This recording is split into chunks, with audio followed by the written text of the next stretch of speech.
Cariño, con admiración, le doy la bienvenida, y no será la primera vez, a Rodrigo del Val Martín. Doctor, qué gusto. Gracias, Eres Fernanda. consultor, conferenciante, facilitador de Franklin Covey, de los 7 hábitos, ponente internacional, fundador de un centro de desarrollo personal, columnista, filósofo de closet, divino. Y bueno, algunos proyectos interesantísimos en Oaxaca. Sí, Hay mucha tela de donde cortar contigo en contenido, pero hoy justamente vamos a hablar de un trabajo muy interesante que hiciste, de tu libro, 35 frases que tus padres no quieren responder. así es. De todas las frases que mencionas en tu libro, la de mayor interés son las ligadas a las relaciones sexuales. Así es. Y entonces, esto del condón, de la abstinencia, las consecuencias de estos temas son graves y crecientes. ¿Qué opinas, Rodrigo? México es el país número 1 en embarazo adolescente y, sin embargo, tú, pues, criticas el uso del condón en tu libro. Y entonces, ¿cómo explicamos el tenerlo que usar o qué propones? Sí. Muchísimas gracias en primer lugar por la invitación. Es un gusto y un honor estar aquí contigo y con tu auditorio. Y efectivamente yo hice una encuesta entre jóvenes sobre las inquietudes que les parecían más relevantes contestar y de ahí surgió la lista de frases que aparecen en el libro. Y una efectivamente tiene que ver con varias tienen que ver con las relaciones sexuales. Tu pregunta es interesantísima porque México es el país número 1 en embarazo adolescente y por lo tanto parece que la solución evidente tiene que ser el condón. Pero para mí la mayor prueba de que el condón no es la solución es que somos el número 1 en embarazo adolescente. Es decir, llevamos más de 40 años aplicando eso como solución y somos el número 1 en embarazo adolescente. Si México 1 es el número 1 en obesidad, me parece que nuestra política pública tiene que reconocer que lo que ha hecho no funciona. ¿Por qué si somos el número 1 en embarazo adolescente suponemos que ha funcionado la política? Ya sé que algunos me contestarán, no, Rodrigo, es que el problema es que no lo están usando. Por eso tenemos que insistir. Y mi respuesta es simple, de 40 años para acá el condón se usa muchísimo más. Evidentemente los jóvenes sí están usando más el condón y el embarazo adolescente no se ha reducido. Y yo te voy a decir por qué nunca va a suceder. Fíjate la afirmación que estoy haciendo. Nunca el embarazo adolescente se va a reducir en números absolutos con el uso del condón. Te explico por qué. Hay dos razones, por lógica y por matemática pura. Primero, la lógica. Si nosotros vamos a las escuelas, tercero de secundaria, segundo, y les entregamos condones diciéndoles que pueden tener relaciones sexuales con el condón, la lógica que te dice, ¿habrá más o menos relaciones sexuales entre los jóvenes? No, pues más. Más, ¿verdad? Claro, Perfecto. La porque me lógica estás nos dando el dice, condón para entonces y poder tener me estás relaciones. diciendo que es posible, que es bueno, que es natural, Queda etcétera, claro. ¿no? Así que la lógica nos dice que habrá más. Ahora, los estudios nos dicen que el condón tiene un índice de fallas de hasta el 18%. Yo en mi libro cito una infografía Sí. del Centro del Control de Enfermedades de Estados Unidos que le da al condón hasta 18% de fallas. Así que, si antes teníamos 100 relaciones sexuales y ahora tenemos 1000 y le aplicamos un 18%, pues el número es mayor.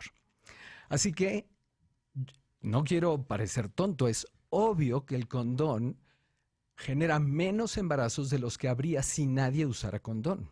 Pero lo que estoy afirmando es que el condón no va a reducir el número total de embarazos.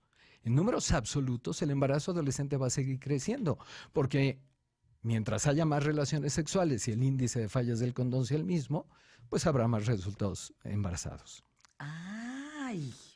Y cuando tú planteas esta tesis, que está sustentada, ¿qué te dicen los adolescentes? ¿Qué reacción has visto entre los padres de familia? O sea, ¿hacia dónde vamos con esta comprobación? Lo que yo vi y cuando di clases y usé mi propio material para dar las clases era cara de what de los jóvenes y yo veía algunas chicas hasta ponerse pálidas.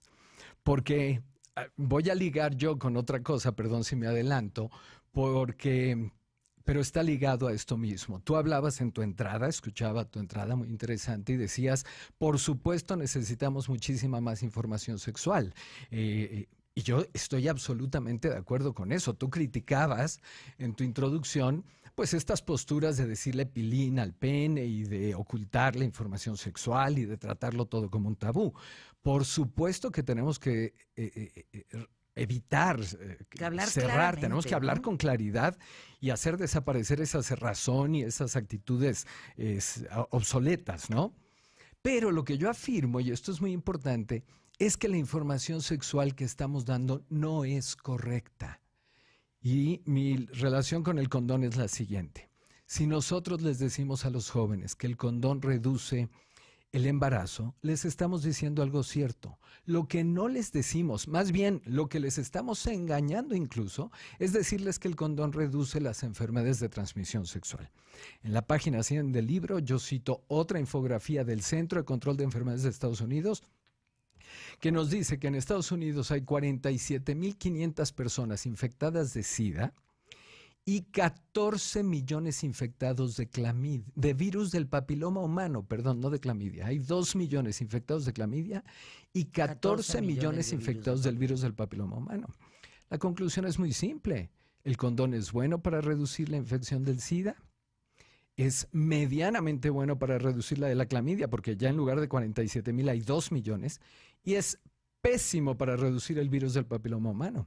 Y eso no se lo estamos diciendo a los jóvenes. ¿Y sabes cuál es la razón? No es ninguna magia. Es que el virus del papiloma humano se contagia en toda la zona genital, no por los flujos seminales y vaginales, como ocurre con el SIDA. Entonces no hay forma, es imposible que el condón reduzca exacto, el índice del virus del papiloma humano. ¿Y qué otra cosa no se les dice a nuestros jóvenes? Que el virus del papiloma humano es el causante del 70% del cáncer cervicouterino. Les dieron el Premio Nobel de Medicina en el 2008 a los investigadores que descubrieron la conexión entre el virus del papiloma humano y el cáncer cervicouterino. Y el cáncer cervicouterino está entre las primeras causas de muerte entre las mujeres. Entonces, yo no me opongo a la información sexual, me opongo a la falsa o incompleta información sexual. Algo que planteaba en la introducción, doctor Rodrigo del Val Martín, es dónde encuentran la información los jóvenes. Si bien nosotros, nuestras generaciones, no teníamos información y lo ideal era permanecer hasta que te cases y tener tus primeras relaciones sexuales con quien sería tu pareja en un largo futuro, con quien ibas a tener hijos, hoy ya no es así. Hoy se busca información a diestra y siniestra y para saber dónde se encuentra. Entonces, en la realidad que hoy se está viviendo, tus 35 frases que tus padres no quieren responder, hablando en las que tienen que ver en un ámbito sexual, ¿qué información nos darías certera para poder estar bien instruidos en el tema de una relación sexual?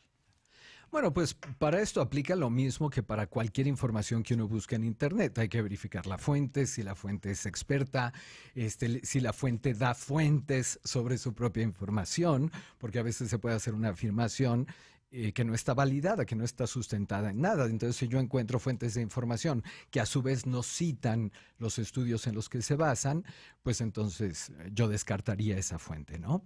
Ofrezco mi libro, obviamente, como una fuente de información, pero yo recurrí... Bueno, el libro está en Sanborns, en Gandhi, en prácticamente las librerías, sí, en Amazon.com, etcétera.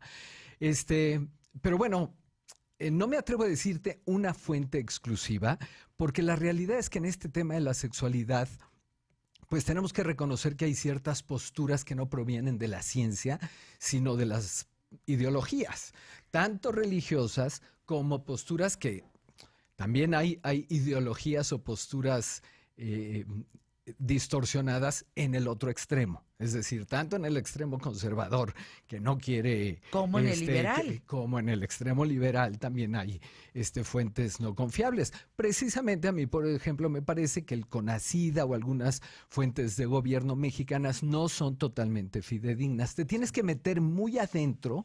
Cuando ya te metes muy adentro en los estudios, sí son confiables. Pero cuando ves la superficie, te dicen cosas como esta de simplemente usa el condón.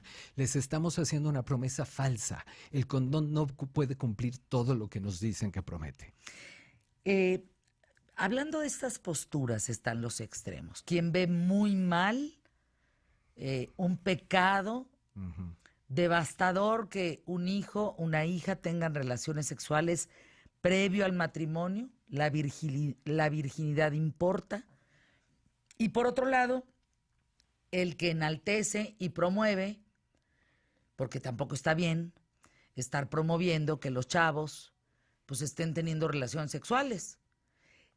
¿Cómo podemos llegar desde padres, pues desde la trinchera de padres, a un punto de vista sano, congruente, lógico con nuestros hijos en función de la sexualidad? Con eso regresamos aquí en ¿Qué tal, Fernanda? Yo les recomiendo muchísimo las 35 frases que tus padres no quieren responder, del doctor Rodrigo del Val Martínez. Un libro, búsquenlo por favor, que lo lean ustedes y que lo lean sus hijos. Porque la media en términos de educación sexual es ni tanto que queme al santo ni poco que no lo alumbre. Así como Rodrigo dice, tampoco vamos a decir que todo es malo y que tienen que taparse los ojos frente a una educación sexual en la adolescencia. Tampoco se debe de enaltecer y promover ciertas cosas. Nos platicabas en el corte comercial, a manera de respuesta a esta pregunta, de hasta dónde los padres debemos de inmiscuirnos en estos temas con los hijos. Sí. Sí. Es terrible, lo que sabes es terrible. Wow, me dejaste helada, ¿eh? Sí, yo quiero un poquito contar al auditorio un par de ejemplos de por qué digo que hay extremos en ambos lados. El extremo conservador, digamos que es conocido por todos y todos hemos tenido a la tía mojigata que se escandaliza por cualquier cosa. En el extremo liberal, sin embargo, como que no hay tanta claridad de por qué hablo de este extremo liberal. El extremo liberal para mí es el que afirma que el sexo es absolutamente bueno y natural simplemente porque es natural. O sea, que se justifica cualquier expresión de la sexualidad solo porque el sexo es natural.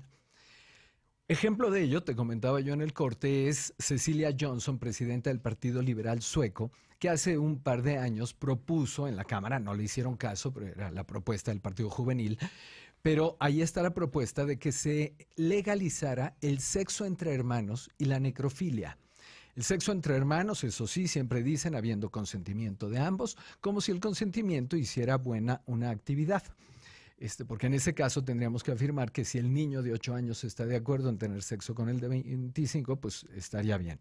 Entonces, y la otra cosa que proponen es la necrofilia, que yo sea capaz de donar mi cuerpo, así como algunos donan sus órganos después de muertos, que yo pueda donar mi cuerpo para quien quiera tener sexo con un cuerpo muerto, que en eso consiste la necrofilia.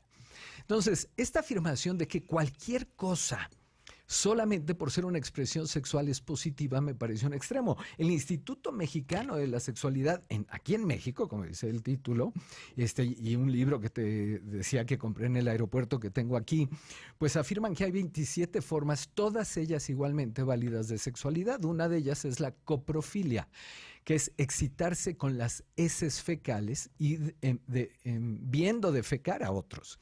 Entonces, a mí me parece que hay un límite en lo que se considera bueno, razonable y normal dentro de la sexualidad. Y no por ello yo me convierto en un extremista conservador que ve pecaminoso cualquier cosa. Mi postura, regresando a tu pregunta, ¿qué debemos hacer los padres ante estos dos extremos? Mi postura es que debemos tener con el sexo la misma postura que tenemos con la alimentación. Nadie ve mal la alimentación, pero todos entendemos que hay ciertos límites en qué debemos comer, cuándo, cómo, etcétera. Todo mundo, los programas como el tuyo y otros están llenos de entrevistas donde la gente nos explica qué sí comer, qué no comer, a qué horas conviene comer, las cantidades máximas para ingerir ciertos carbohidratos, azúcares, etcétera. Hay azúcares buenas y azúcares malas y carbohidratos buenos y malos, etcétera. Y nadie saca la conclusión de que esa persona que estás entrevistando, ese nutriólogo, tiene una visión negativa de la alimentación. Simplemente entendemos que esta función biológica, que también está ligada al placer, fíjate, es que muchos sexólogos de lo que hablan es que se están oponiendo al placer que genera la sexualidad. No, la comida también genera placer 3 veces al día. Algunos tenemos la fortuna de 3 veces al día sentir placer con la alimentación. Pero el placer no justifica lo que yo estoy ingiriendo.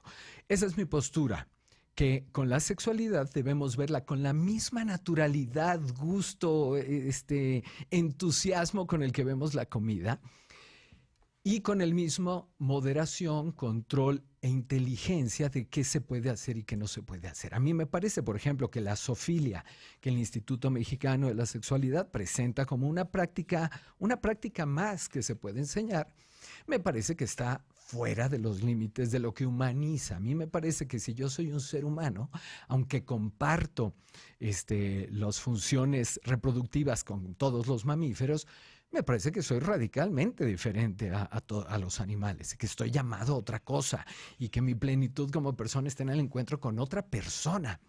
Entonces, bueno, tengamos los límites razonables con la sexualidad, como dice esta mujer, aunque ¿no? los veamos Exacto, naturales. como dice esta mujer en su libro, en el título, ¿no?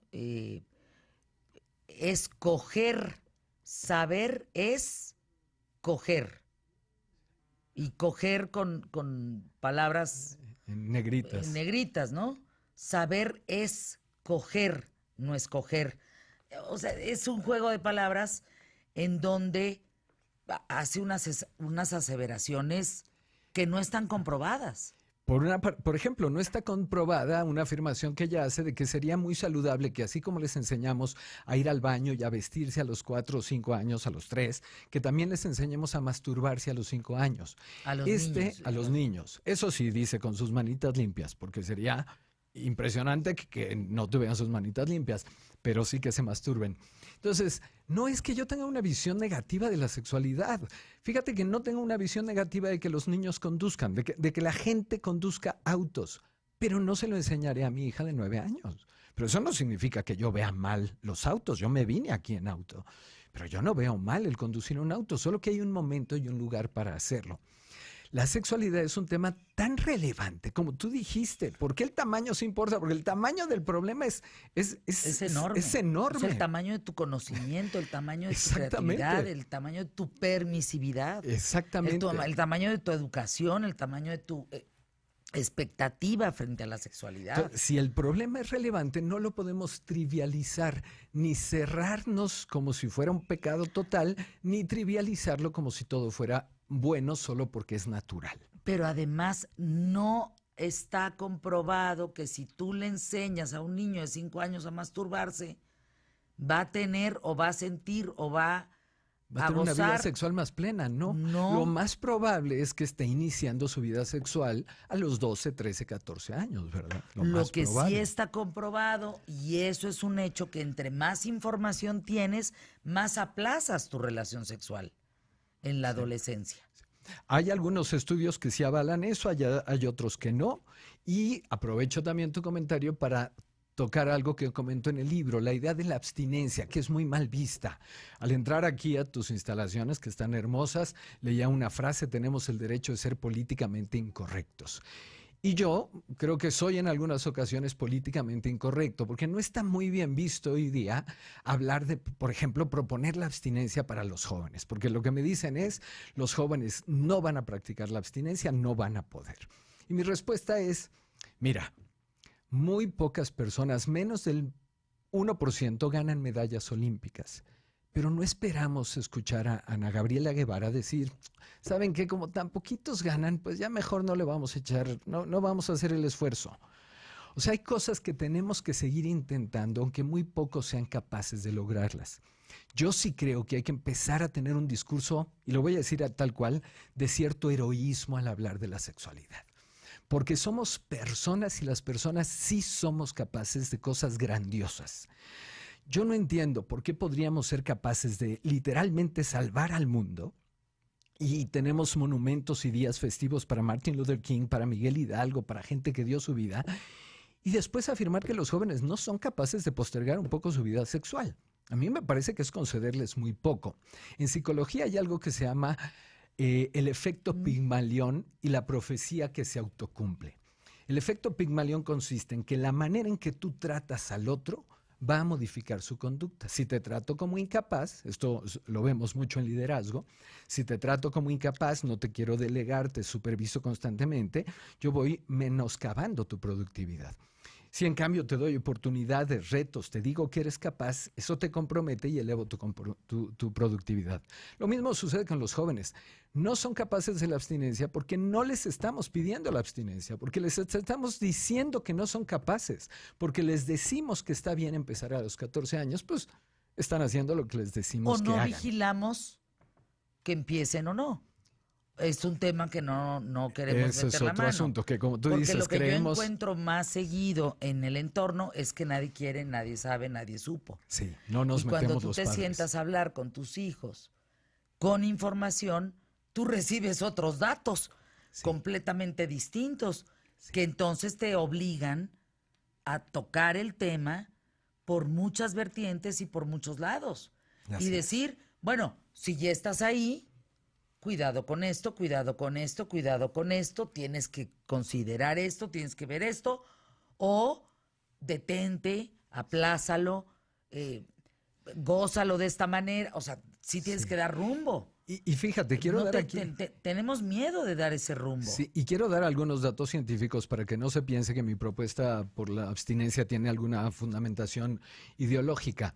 El Centro de Control de Enfermedades de Estados Unidos también afirma que una de las causas que generan enfermedades de transmisión sexual es el inicio temprano de la vida sexual. Y te voy a dar una de las razones. En la mujer hay una capa que se llama epitelio columnar, que se forma, el que tiene la mujer entre los 14 y los 20 años es el epitelio columnar. Pero el definitivo que va a defender y a proteger su cuerpo el resto de su vida es el epitelio escamoso, que se forma hasta los 21 años.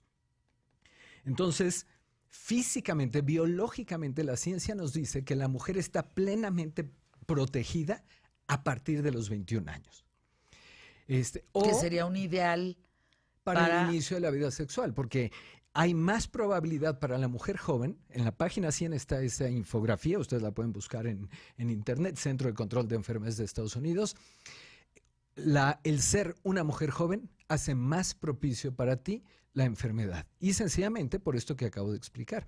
Pero hay otra razón biológica, y es que la corteza dorsal prefrontal se termina de formar hasta los 21 años y es la que nos ayuda en la toma de decisiones.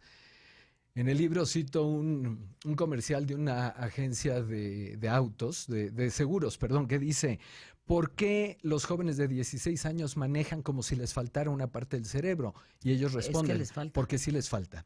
¿Qué les falta? La corteza dorsal prefrontal. Los chicos de 16 años tienen 3 veces más accidentes que los que inician a los 17 y 5 veces más accidentes que los que inician a manejar a los 18. De modo que mi respuesta de por qué postergar la vida sexual, por buena que sea, es porque no son capaces de tomar decisiones inteligentes. Y esa es la razón de por qué la información sexual no va a resolver del todo el problema. ¿Saben qué me encanta de esto con Rodrigo del Val Martín? Que nosotros, vaya, radiofónicamente, entonces hablamos que si la píldora del día siguiente, que si el esto, que si el otro, que si... Entonces, ¿cuántos casos de cáncer cervicouterino, embarazos no deseados? ¿Por qué no hablar de la abstinencia? ¿Por qué no? O sea, ¿por qué no pensar que esto también puede ser una información muy valiosa para nuestros hijos? Porque lo que yo veo desde mi trinchera es que lo otro no lo estamos solucionando, ¿eh? O sea, cada vez hay más embarazos, cada vez es todo un tema el asunto sexual en los chavos. ¿por qué no escuchar estas 35 frases que tus padres no pueden ni quieren contestar? Y pensar que si tú postergas, como postergas el alcohol, como postergas otras cuestiones en tu vida, podrías tener otros resultados. A mí me parece que es muy informativo el ver qué hay para que entonces tomes decisiones, porque si nada más te vas por un lado, pues estamos fritos, estamos cojos, ¿no? Exacto. Yo no quiero que mis hijos se enfrenten a un libro como Saber Escoger. Yo no quiero eso. Ni tampoco quiero que se queden con el tamaño se importa, ¿no?